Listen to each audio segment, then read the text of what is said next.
Welcome to Dawn News. You know what has been happening since morning. All eyes once again at the Supreme Court. The government side has boycotted the proceedings, and the case before the Honorable three-member bench headed by Chief Justice of Pakistan right now is the petition that had been filed by Chaudhry Parvez Elahi against the ruling of the Deputy Speaker of Punjab Assembly regarding the election of CM Punjab. What is going to happen next?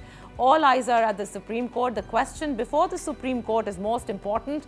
Joined on Dawn News right now is senior advocate Faisal Siddiqui. Faisal Siddiqui, thank you so much for joining us. We would like to know what is the primary question right now before the Honorable Court? The primary question before the Honorable Court is whether the directions as how to vote on a vote of confidence in an election of the Chief Minister is to be given by the parliamentary party or is to be given by the party head. Right. And of course, a secondary question connected with this primary question is that is there a difference between the two and what is meant by directions from the parliamentary party? Okay, so these are very important questions because what I see that, the PDM side, the unity government, they and their lawyers have been talking about the previous decisions that the Honorable Court have given in this regard. They spoke about Nawaz Sharif's decision regarding whether he should be the president of the party or not. And the decision had said that party heads are usually linchpins and they control the party within the parliament also. And therefore, it is important for him not to be the president of that party. Whereas in this case, the parliamentary leader becomes important and the Deputy Speaker Punjab Assembly, his councils, although they are not present in the court, but their plea was that this had been based on the Supreme Court's decision that was given early on the 17th May. So Faisal, I would like to know, how do you feel that, is the court going to take into account the previous decisions given, or this is going to be completely different now? To me, this question has never come before the court before. And because it has never come before the court, it has never been decided. The cases which have been referred by councils are cases, yes, on 63A, but those involved different questions. Okay. So, for example, the question regarding the case which dealt with the 18th Amendment, which is the 2015 case. Now, question there was about whether 63A, as amended by the 18th Amendment, was constitutional or not. Okay. The specific question as to who gives the direction was not before the court. Yes, there were some observations made regarding the language of 63A, referring to the party head, but that question was not before the court. Similarly, when this court decided the issue as to the presidential reference on 63A, this question was not before the court. The question before the court was what do you do with members who have defected, who have disobeyed party directions? Right. Whether you simply de-seat them or you don't count their votes. And the answer given was in regard to those specific questions. There were certain observations made where reference was made to the parliamentary party. So the question before the court is what we call a question of first impression. It is for the first time come before the court. It is, as you rightly pointed out, quite a complicated constitutional question. And I think even though I'm of the view that a full court was not possible because it is vacations and all judges are not available, but this is a case which should have been heard not only by a larger bench, but a bench which composed of the senior most judges. Okay. So once you have that, then parties will not have any problems because there will be no questions raised about putting particular judges on the bench because the bench will be composed of senior most judges. And you will always have judges who, like any other court in the world, have their inclinations towards a particular kind of constitutional answer as opposed to another answer. Okay. So you have a larger bench with, let's say, 7 or 9 senior most judges. I don't think parties would object to that. So is this the prerogative of the Chief Justice of Pakistan to constitute a larger bench, or does one have to really file a request for it? Because as of now, the government side had said that we need the full court, we need the full bench to listen to this. So they did go for a petition in this regard. Now for a larger bench, because we have seen earlier that the Honorable Supreme Courts have played an arbitrary roles also. But in this case, we haven't seen, the 3-member bench coming with this kind of, probably a solution to all this problem. Usually, both cases happen. Sometimes the bench is itself of the view that this is a matter of a major constitutional complication and major constitutional importance, and itself forms a larger bench or at some times a full court. But also, if the bench is initially not of the view, such applications are made. I think the government made the mistake of simply making an application for a full court. It should have realized that a full court is not possible during vacations.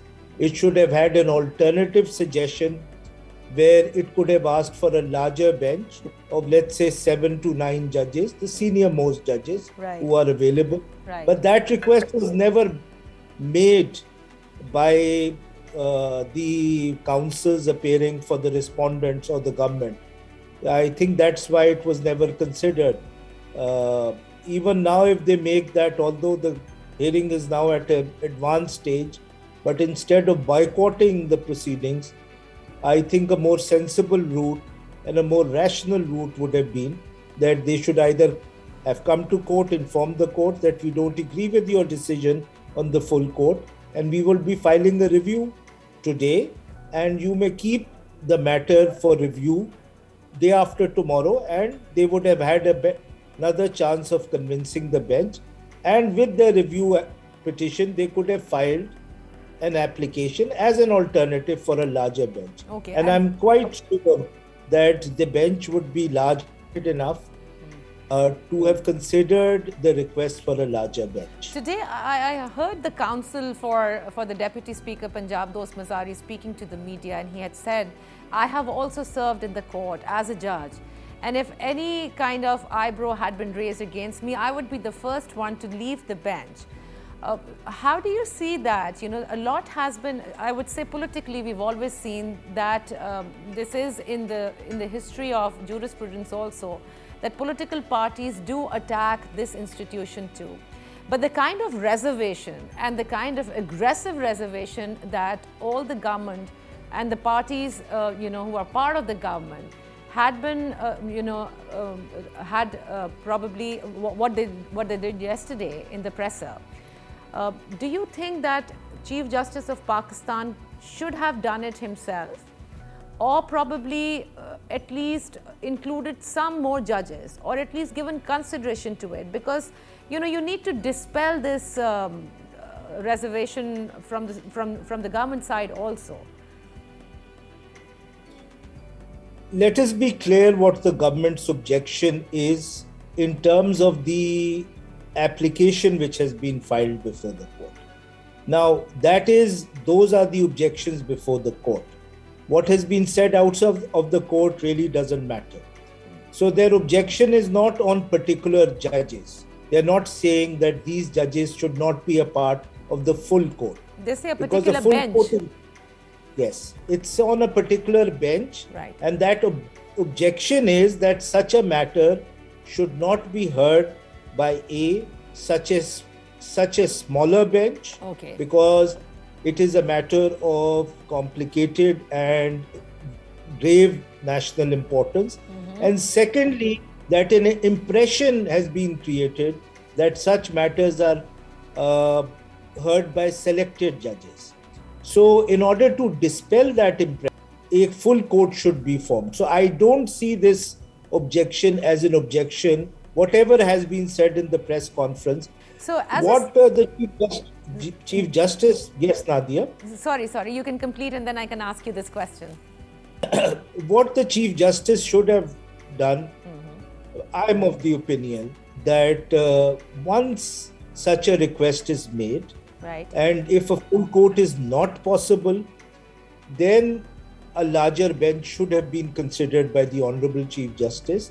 And it is a tradition all over the world. In India, actually, it's in the rules that any case of constitutional importance is heard by 5 senior most judges. Right. This is what our Chief Justice Khosa used to do, is that even though he had severe disagreements with Qazi Faiz Isa, but when an issue like the internment laws in FATA were challenged by the court, he had a bench, 5-member bench of the senior most judges. No one can then raise any objections about having selected judges on the bench. Right. So it would have been better for this bench to cast away this impression and simply have the senior most judges, whether 5, 7 or 9, to hear this bench. And I'm quite sure that whatever they would have decided, whether it's against the government or for the government, all parties would have accepted this. This will unnecessarily now lead to a controversy, regardless of what the bench decides today. Exactly. Or tomorrow. That's what everyone is looking at, that, does the crisis get, is it going to deepen after the judgment? Because you do not know what side the judgment is going to be. And whoever, of course, is going to lose in this one, they must have decided, because this is like a political case. Having said that, as a senior advocate, do you not feel, Faisal, that this is a complex issue? It's a complex case because, you're talking about a parliamentary leaders and a president or a chairman of the party. So what are the elected representatives supposed to do? Are they supposed to be in line with just the parliamentary leader in case the party president is totally in the opposite direction as is right now? In this case, PMLQ's president is probably on the other side. He's totally on the other side, whereas PMLQ's parliamentary leader is on another side. So they're in opposite directions. So what does one do? What do the elected representatives do? So I feel that the decision now will also define the role of the parliamentary leader as well as the president or the party head.